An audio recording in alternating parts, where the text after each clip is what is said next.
Hello everyone, my name is Lisa Whitehouse and I'm the artist behind Whitehouse Art. For today's tutorial, I want to walk you guys through how to paint a dragonfly using some script writing to write a name, a baby's name, anything you want to write, and then incorporate the watercolor dragonfly into it. So for a list of everything you need to get started, I did include a list of the supplies I use in the video description below. All right, so I'm going to start by sketching it out. And I've taken a few different cracks at this beforehand, just to get a sense of how I want it to go. But I'm gonna have my name appear to the left, like so.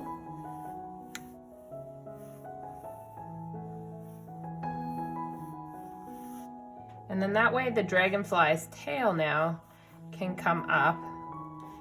And we can kind of get a sense for how we want it to go. But I'm thinking something like this, about like that. And then we'll have the wings come out. And I draw them like ever so lightly to begin with, and then kind of decide if I like the placement. So I do like that, but I feel like it should be a little bit bigger. So I'm just gonna make it a little bit bigger, but then more straight up. Actually, no. I'm going to make it more straight up at the same size. Like so. All right, so now that I know that I like the placement, I'm gonna go in and start adding some detail. So I'm gonna start by adding some circles for the eyes. And then I'm gonna block in the body. And the dragonfly is made up of these units here, these separate segments that kind of come down like so. And then we're gonna have the wing, and we want our wings to be about the same size, so I like to draw the top first. And then we come down and come in smaller towards the body. Then I'm gonna draw here. And it doesn't matter if they're perfectly the same, just approximate is what you want. About like so. And then I'm gonna go ahead and erase all those other distracting lines that we don't want. And if you have any lines that you've drawn sort of dark, just get rid of those altogether, because we don't want to have it be too hard to paint over.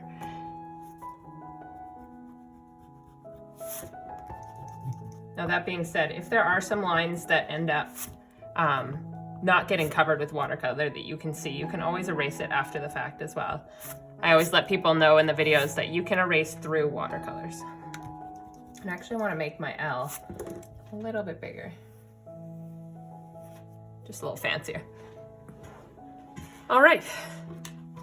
So to get things started, we're going to do some splotches all over the painting using whatever color you like. But I basically follow a pattern where I'm kind of going in and around the dragonfly, but also sometimes going into the wing. So not always, but sometimes I go into the wing, and then sometimes I follow the perimeter. So I'm gonna start with a nice Prussian blue here. And I'm keeping all of my colors fairly light here. So even though the Prussian blue is dark, I'm not gonna add a lot of it, because I don't want a really saturated color here. Then I'm gonna come over here and do the same thing, but I might go into the wings a little bit more here. And then I'm gonna take the tiniest bit of the Prussian blue, but I'm gonna start making my way into the purple now. And wherever it's wet, I'm just laying down a little bit of color. Like so.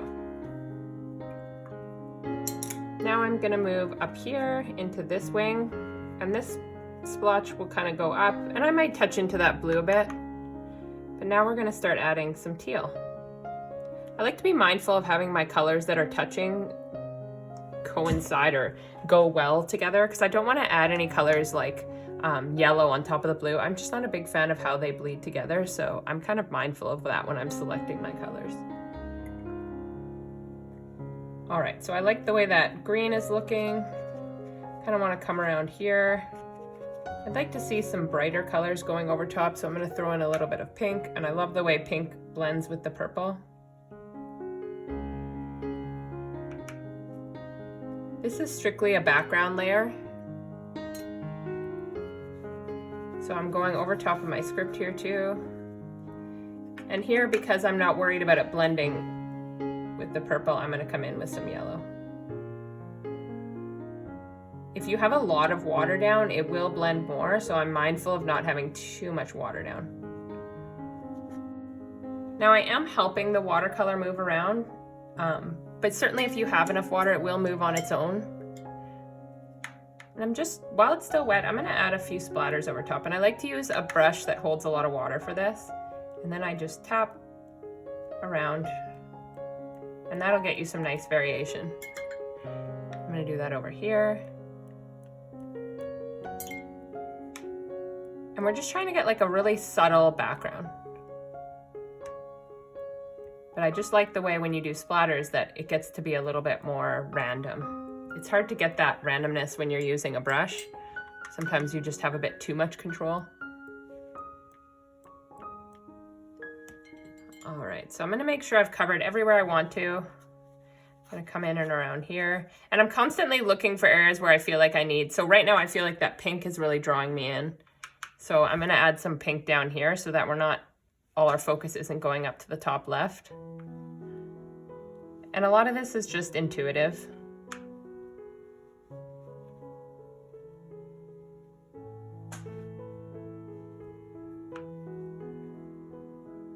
So I'm just making my way around, kind of stepping back every once in a while to look and say, okay, is that a good amount of paint for a first coat? Kind of knowing when to stop. I'm gonna come in here with a bit of purple now. But I'm almost at a point where I'm happy with it and I wanna let it dry. I'm gonna come in here underneath. It's a tiny bit more yellow. And I wanna make sure the yellow's not just here. So at this first stage, I'm trying to make sure my colors aren't appearing only one time. So I'll throw in a bit of yellow up here with the lime green, being mindful not to have it blend in too much with the teal. Maybe I'll throw in a bit of red, because I personally love the way red and pink go together. And then some red over here. It's a very intuitive process. I urge you to, or encourage you to try to do your own color combinations and see what you like. All right, so that's about how much I would do for a first coat. And for this one, it's important to let it dry fully between the layers. That way you're really seeing the first layer underneath the second layer. All right, so now that first layer is mostly dry, there's a few little wet spots, but they're not gonna matter. We're gonna go in and add a second coat. And for the second coat, we're trying to define the wings a little bit more than we did on the first, while still maintaining some white spots. So I'm gonna come in and I'm gonna start by going into this wing here. And I'm gonna pick a color that can go over top that will look good over top. So I really like the way the blue looks over top of the purple, but I'm not adding it everywhere. So I'm letting it kind of bleed over top while still showing through some of it. Grab a little teal, just like so. Then I'm gonna bounce up to this one and I'm gonna do the same thing, except this time I'm gonna cover up a little bit more and maybe go a little outside the lines. I'm gonna take some of that blue again. You can tell I really like the Prussian blue. And I'm gonna come in here, and like I said, I'm gonna let it go outside the lines a little bit. Then I'm gonna come here and let this one go outside. I'm gonna do teal for this one. And teal, especially the teal that I have, it bleeds quite a bit. I'm gonna put in a tiny bit of blue right near the base, just because I love how dark the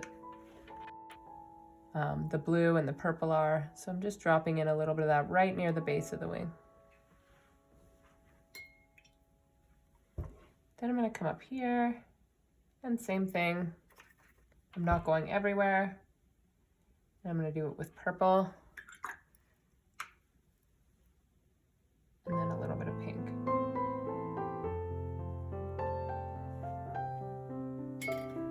So now I'm gonna take a look and just decide where I wanna kind of take it next. So I think I wanna add a few more little splotches of color. So right here, I'm gonna add one. And these, I do want them to be a little bit darker, because now we're trying to create a little bit of dimension. So I'm gonna go around where I have my name written. I'm gonna add a little bit of a darker red here.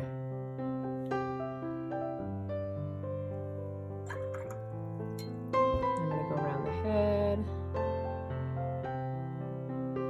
And then we'll do some teal up here. And I like the way when you touch it, it just kind of blooms out. So now I'm going to add some splatters over top of that, and I'm going to make these splatters very watery. And the reason I'm doing that is because I want a lot of variation in size. So the more water you have on the brush, the more variation you're going to get. And a nice little technique I like to do is I take my brush, get it really wet, and I'll do some splatters like this. And then what I do is I take clear water over top, and then I add some splatters over those. And you'll get quite a bit of variation when you do that. And the more you tap in one area, the bigger the splatter will get. So that's a little tip for getting quite a bit of variation.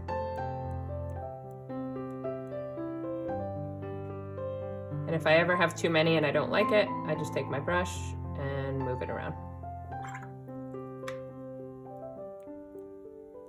Now a lot of this will dry lighter, so it's just something to be mindful. Sometimes you have to go a little bit darker than maybe feels right, but it will lighten up as it dries. So now I'm just looking for other areas where I want the yellow to go, because I don't want it to only be in one corner. So I'm gonna like swoosh it here. I'm just using this brush because I still happen to have it. And just like so.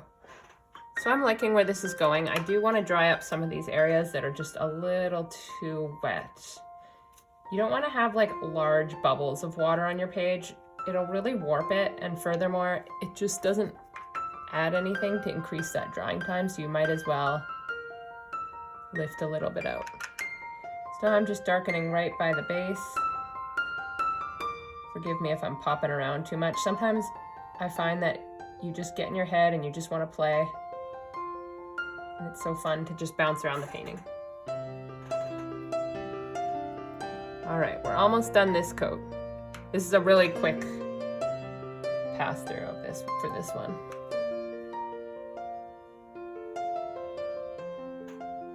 All right.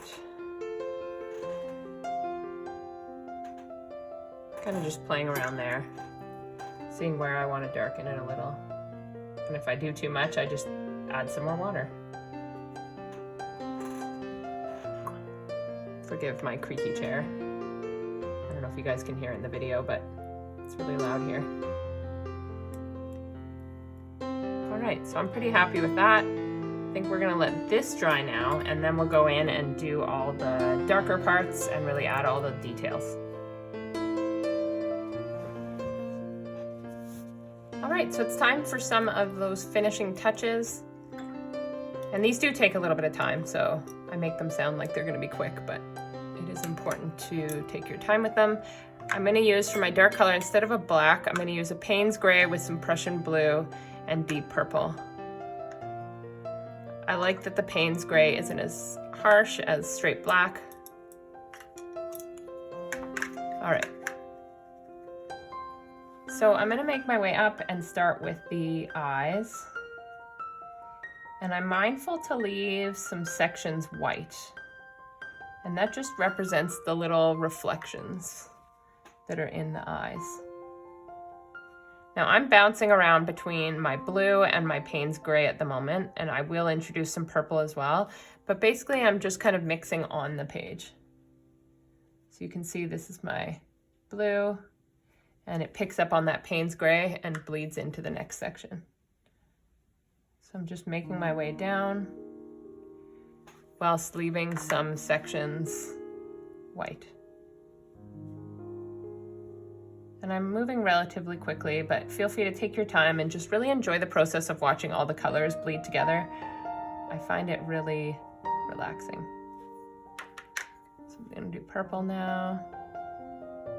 And I'm using my dagger brush, but you can use a liner brush here, or you can stick with your, oh, the name escaped me. Your round.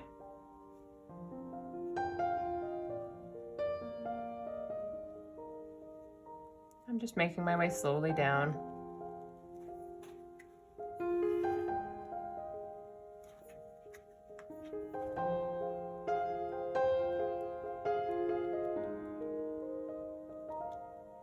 And I'm wanting it to connect here with the lettering. So this is where I'm gonna go in and do my lettering, and I think I'm gonna do a purple for this one. So I'm using my dagger brush because I like the way I can put different amounts of pressure to get thicker and thinner lines. And I'm wanting my color to be fairly saturated at this point.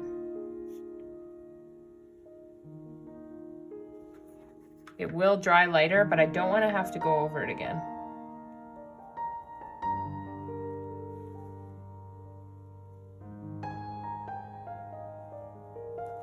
That being said, if you do find it dries too lightly, you can just give it a quick pass through,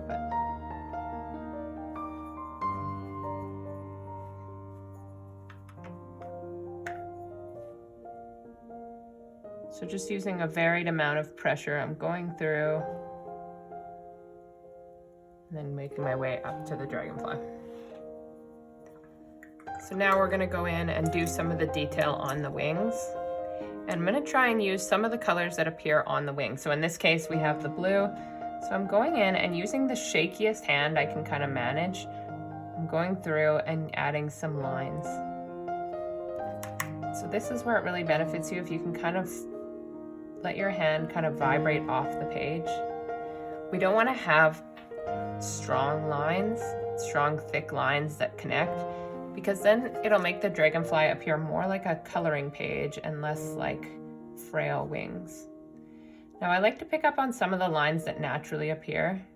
So where paint has kind of dried and connected, I will go with that. So here you see there's a line here. I'm gonna go and amplify that. And here, I'm gonna go in. And I like this line here where it kind of changes color, so I'm gonna go in and amplify that as well. And then I'm gonna make it a little bit darker coming from the base. So just bounce around and add all those little lines till you get to a point where you're happy with it. And feel free to step back now and again just to kind of see where you're at.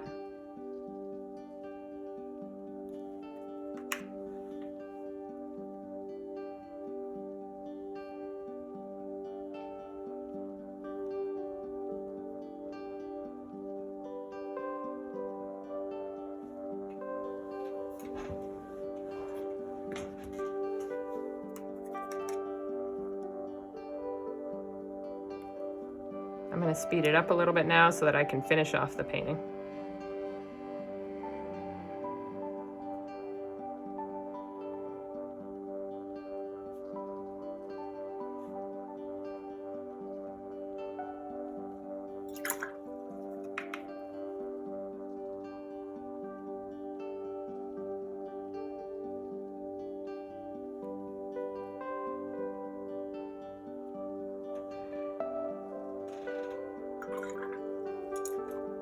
All right, so for some finishing touches, I'm just gonna add a few more splatters just because it's dried, and now I wanna add just a couple more on top.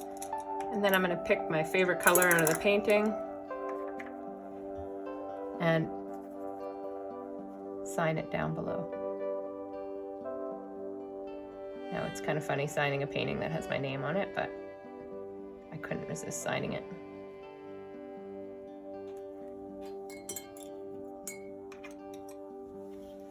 So hopefully you found that helpful. If you enjoyed painting along with me, please hit the thumbs up button and hit subscribe if you want to see other watercolor tutorials just like this one.